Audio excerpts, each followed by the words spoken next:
Hello, how are you doing? Saturday rating, Hollywood Bets, Durbanville, that's where we go, and look forward to the Western Cape meeting. What Daryl's got in store for us. He had a fabulous Thursday, did Daryl Marie at Turpentine, cleaning up with the PAs and the jackpots and all that sort of stuff. And the bipots, he did very well. So even got a message from, can you believe it, Charles Laird. Said, I never studied for a PA, but I took Daryl Marie's PA, and I just want to thank him for 10 times my money. So that was very nice of him. Hope you all did the same. Let's get straight to the first race then. Have a look at what we're doing. We're number 3, Juliet of Verona, tops the boards. It's 13-10.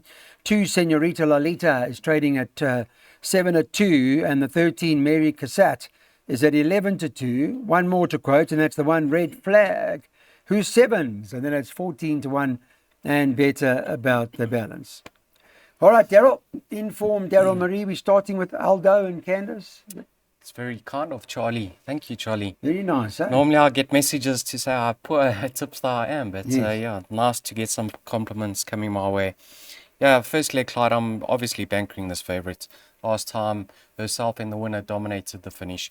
She's got the experience on her side. She's got the draw with young horses. That counts a lot, and she's knocking at the door loudly. So I actually prefer Candace's runners on a firmer track, and she'll get it this time. Banker in the bar. Banker, got it. Thank you so much. So we are bankering the 2, Juliet of Verona. That's our PA, I beg your pardon, bipot banker. That bipot that's on screen costs 192.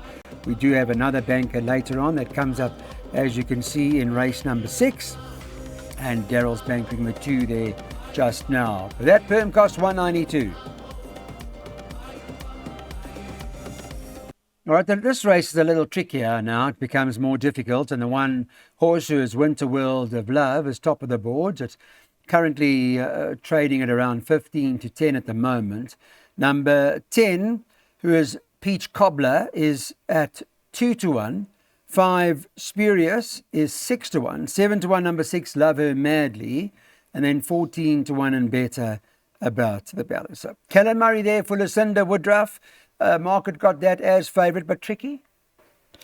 I went 2 horses in the PA over here, Clyde. Now, in a couple of months' time, I wouldn't be surprised if Winter World of Love is in 2 or 3 divisions above what she meets over here, because she may prove to be the best horse in the race by far in time to come.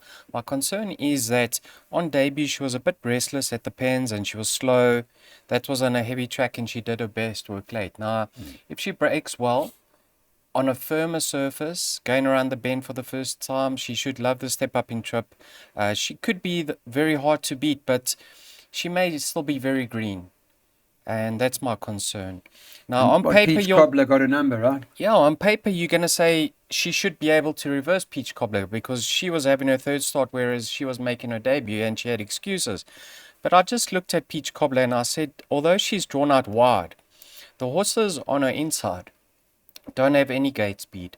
So I think she's going to be able to overcome that tricky draw without too much ease. So I got healthy respect for her. Then Lana's Girl number 2 is going to love the extra 250 meters. And Spurious is going to strip much fitter. So, like I said, in time to come, this filly could show that she's got a little bit of quality. But I'm a little bit nervous that with what happened, with what we saw on debut. So for that reason, I backed up in the PA with number 10. I see you also got Spurious in there. That comes from, yeah? Sorry, this filly is related to Gimme What I Want, who won the Scepter Stakes and who ran 4th in the Mallorca. Yeah. Very, very nice nice class, family. Yeah. And maybe the class will bring her through. Yes, I see you put Spurious in as well, eh? In the bipod. In the bipod. Yeah. Scandalised that form worked out with that Spanish World. Okay, 1 and 10 in the first leg of the Place Accumulator Race 2. The PA cost 288. Okay, third race. This isn't a maiden, but it's an open maiden. So check the weights out carefully and see how all that works out. Top weights and bottom weights in this maiden class field. What has the market got? They've got favourite in the third. Let me just get that up and running for you and tell you what it looks like. Ready for the Road, number 6 on the card. They've got Tristan Godden there to ride. Justin Snaith priced up at this point in time at around 15 to 10. 5 Master on the Moon, 15 to 10. They joint, the two of them, when doing the show. 8 Big Deal is trading at 7 to 2, and then it's double figures about everything else. So I think Ready for the Road has shortened in the betting. Tristan Godden to ride. Like it? I do like it. Not much separating himself in Master on the Moon behind Master Koina, and there's only half a kilogram in it now, so they're going to finish alongside each other with a little bit of luck in running once again. Clyde, you know this is an open maiden, and we tend to look for a bit of value towards the bottom of the weights, but couldn't really find much of here. Born to the Master, change of stables, blinkers off. Maybe you can see some improvement from him. Oh, fellow, on his best run, he's got a chance, but on his latest run, he's well held, so that's a concern. But he's only got 50.5 to shoulder. I included Big Deal. Now, I actually believe this horse's best form's on a firmest track. His last 2 runs or last 3 runs weren't bad, but I believe his previous form was better, and that was all on good going. Blinkers off, and now he's been stepped up in trip. He's a difficult sort, Clyde, and I actually think the experience from Andrew Fortune could be a positive. Yeah. He's on him first time, and he didn't run this horse before, has he? No, he hasn't. First time with Fortune, yeah. So, sure, I see Andrew Fortune hasn't got one ride on yeah, Golf I don't Cup know Day. what they Not got one off him. ride. Don't know. Maybe Not one ride. What? Is it over Not now? one. It's declared the fields yes, are done. not one. I don't know what happened. Not one ride, eh? Suspended? Unbelievable. What? No, not suspended. Maybe, I don't know, Clyde. Maybe, Okay, so but he's on maybe Big he Deal. was only able to get 1 or 2 rides and he just said, no, I'd rather leave it. I don't know, Clyde. But it's a shock I that see he's the not Big riding. Deal form not bad because that horse has come to win, that second horse Superhero. Yes, and the winner from Master of the Moon was a well-supported Born of Fire. They landed a gamble with that Glenn Watson horse. A few other places from there. So numbers 5, 6 and 8 in the opening leg of the pick 6. Okay, get the pick 6 on. Daryl in form. Have a look at it closely. We are bankering just now in this pick 6. We're going with number 2. Is it Montpapillon? Is that your banker? Yep. Yeah. Richard Ferry riding that for the Paul Reeves stable later. Our pick 6 banker, perm cost 144 for 10%.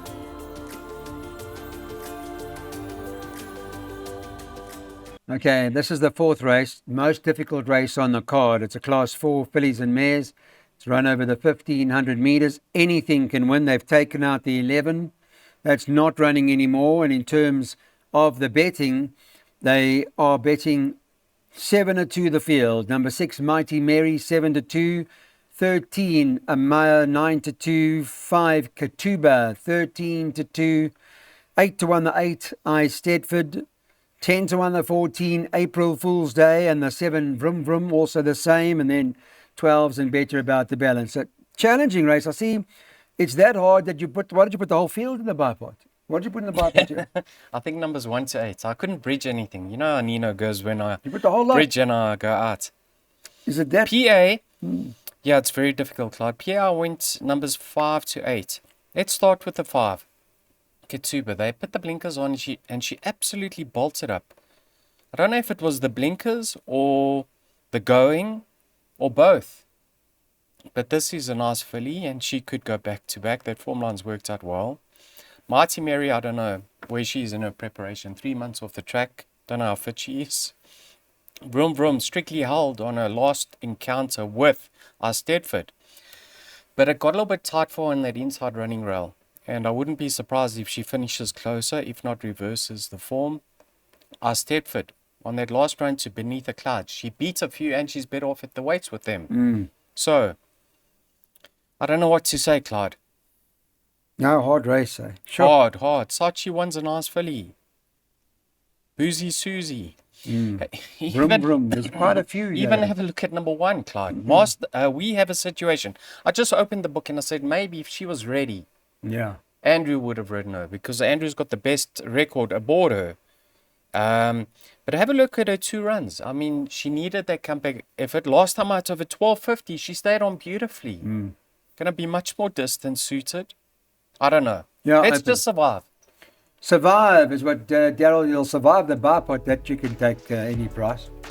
But Jackpots, he's going 1 through 8 in the first leg. Cost 160.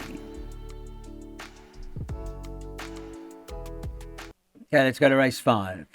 This is a Class 5. It's our banker of the day. Daryl will tell us a little bit more about this. Over 1,500 metres. And in the E division, it's pretty much where we're at, really, in this race, in a Class 5. Fillies and mares for the girls, and perhaps the source that Mon Papillon has found its right form. It's currently trading. Let me get that for you right now. It's currently trading. Now, remember, this is Friday morning at around 15 to 10. That's the price. Never opened that, so they've backed us. 11 Given to Fly is at 7 to 2. 9 Meg's Legacy 9 to 2. 4 Elusive Gift 6 to 1, with a 6 Princess of Bayou at 6 to 1, and it's 12s and better about the balance. Okay, this is your banker. Yes. Give us a bit. I'll tell you why. What's the story? If you don't bankroll, you can't bank anything else. you can't. You have to put 6 horses, Sure. because 2, 4, 6, 8 runners passed the post within a couple of lengths of each other last time out, behind before sunrise. So if you take the option of playing to beat her, where do you stop? But Right. I went and watched that replay. I'm actually very happy that I banked her, Clive, because Richard decided to give her a chance from that wide draw. And she finished the race off beautifully up the straights. Now she's got the draw on her side. Richard knows more about her in a race, what he can expect. And I think she's got a chance of getting it right. I love the fact that Paul Reeves's yard, a small yard, has come to form, Clyde. You know, I just looked at his last 10 runners. They backed World of Secrets. Richard sat aboard that filly for the first time, I think, and it won. His last 10 runners, a winner, 3 seconds and 3/3. The whole stable is firing at the moment. So, like I said, I've taken a stance. There's not much I've separating banked- that and Given to Fly weights and all that. Are you happy no. that's all in order? Because what's Well, a neck or a half a length in it? Given to Fly, Clyde, last time out was drawn 1, now she's drawn 11. Okay. Papillon, Yeah, I was drawn What? 12 something. drawn 11, now drawn 12, now she's drawn 2. I mean, yeah. So that's the switch. yeah. All right, so that's it. That's we've got to take our chances, and we're doing that with this jackpot by banking the 2 in the first leg.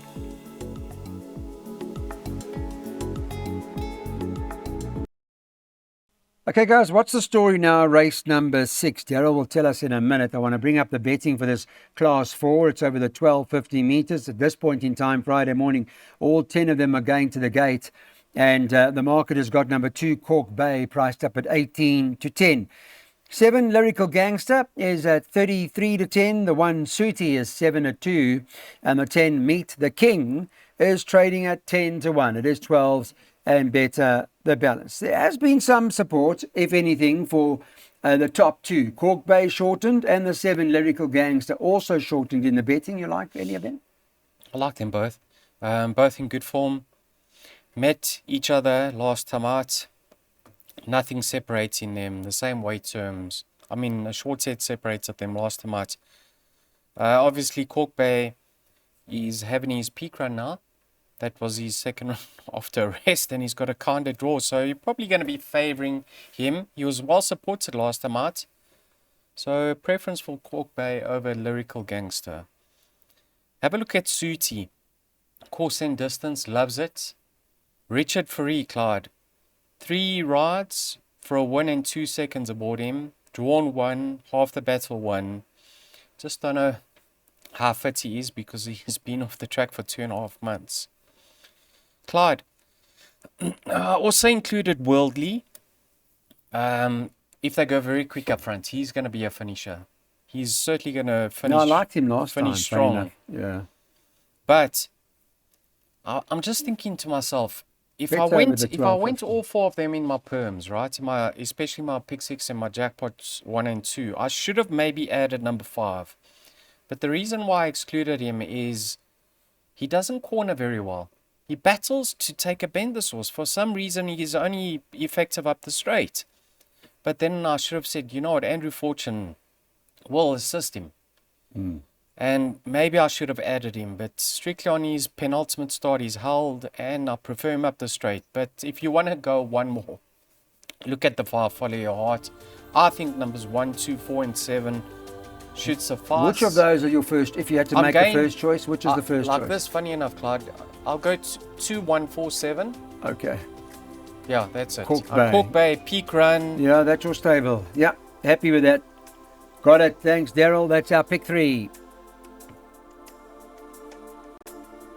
Okay, guys, we only got 2 more races to go now. Let's see what Daryl can do for us. This is a D stakes, and it's over 1,000 meters. So sprint them. It's around the bend. Take out the 10. There were 11. There are only 10 horses running now, as the 10 is not in there anymore. In terms of the market, the last couple of races not easy, but they are betting 3-1 the field, and 6 Heritage Ridge is top of the boards at 3-1. 11 Highwater Goldberg is at 33-10. Number 2 Barney McGrew is trading at 11-2.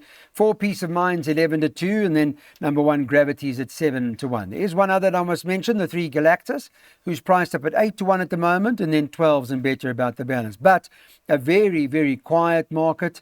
I'm just having a look. Where is the money? It's for, funny enough, the Andrew Fortune and Ashley Fortune combination. Is this their first or what? Where we? It's their first together, yes. First because no, Andrew rode Thomas Jenkins. Oh, okay. So she's had 3 runners and 2 fourths. Right. I think I actually like this filly, Clyde. Do you? You know, she's a small filly. She's lightning quick, and Durbanville's much faster. I mean, Kenilworth was during the winter, well, during May and June was very heavy. So if Andrew can get her out on the front foot with that natural gate speed and be able to control it up front, maybe this is Ashley's first winner back. Go to the best weighter column and you'll see that she's well in over here. I mean, she's joint best in with a few others. So I don't think there are going to be many excuses for her. I find it interesting that the blinkers come off. Let's see if she has that natural pace without the blinkers. Maybe they want to ride her differently. I'm not too sure. Clyde, this filly, Heritage Ridge, looked so well going down to the start last time out, and she got the job done. Despite racing wide throughout the running of the race against the boys, what I can say is in that race, she was extremely well weighted. This time round, she's not well weighted, but she's not badly in. She's only a kilogram out. And with what we saw from her last time out, she can go back to back because things never panned out well for her in the running of the race itself. Yeah. Not much separating herself and Hiawatha Goldberg. Galactus also close up behind. Barney McGrew close up behind, who had excuses and having his peak run. Let's hope Andrew can get it home for his wife. Let's favour number 4 Peace of Mind over here. All right. Is this going to be Fortune and Fortune? Let's see. With a 4 Peace of Mind in the 7th race. Okay, let's go on to the 8th race. It's a middle stakes over 1,000 meters here. Then 9 horses out, not running anymore. And that'll leave you again with a field of 10. Let me bring you up to speed with the latest Friday morning betting, where number 2, All About L, tops the boards at 7-2. It's Adam Marcus and Craig Zaki teaming up. 10, Flying Finley, is also 7-2. They joint, but there has been a bit of money for Keegan de Mello's ride here for Paul Reeves. 5, Triceptates at 4-1. That's the third choice. The 7, Sardinia Bay, is 11-2. Number 6, Demanding Dave, is 8-1. And so is the 3, North Point, 8-1. It's 10-1. And better about the balance. Open race, quite a few, but money for Flying Keegan's horse, Flying Finley? Sure, then I'm going out. Is it? You haven't got it? No. And I don't have the current favourite. Who's the current favourite? All About L. Don't have him either. Also shortened in the betting. Who else? Who's third favourite? Third favourite is the 5. Okay, I've got that. Let's start with him. Lucinda's horse. I actually want to read the comments out quickly. He steps up in class and takes on stronger company. This race will tell us where we stand with him. He is progressive, and if taken to the track, he should finish in the money. Now, Clyde, the computer form doesn't quite tell the story, because this was shot clear. With 200 to go, he was about 3 lengths clear. And then he started wobbling. Not wobbling, but I don't know, maybe he was looking for company, but he hung on, beating All About L. I think despite the turnaround in the weights, based on what I saw last time out, if he was ridden a little bit more conservatively, I'm not saying the apprentice did anything wrong, but maybe there wasn't anything for him to follow through with, and the pace fell away. I think he's a more improving type, and he should get the better of All About Al once again. So I actually like number 5. How do you pronounce it? Huit. Yes. Okay. Then Sardinia Bay. How's this for a record, Clyde? He's been to Hollywood Bets Durbanville 3 times, right? He's won on all 3 occasions. Okay. Richard Freeze been aboard him twice. He's won on him twice. I mean, this is a recipe for success. Yes. His last 2 starts were in yielding. He's now back on a firmer track at a venue. Ignore that last start. Put a line ran through last, it. you know that, eh? Put a line through it. I saw he choked up. I'd love to see a tongue tie over here. Then we could give our back manager a call, eh? Or what? So do you think Richard Ferrie's the right guy here? Clyde, we haven't touched on North Point. This horse actually, I think he races well fresh. He hasn't quite lived up to expectations, but I'm not writing him off yet. I still believe he's trained on, and I'm keen to see how it goes. That's my exact box, Clyde. 3, 5, and 7. I've actually brassed the top 2 in the betting, playing a bit against the grain. Let's see if we can make some money. Yeah, North Point does come from a very strong form line as well. Okay, right at the back, we're boxing 3, 5, 7. Thanks for watching, everybody. We look forward to going to Durban on Sunday.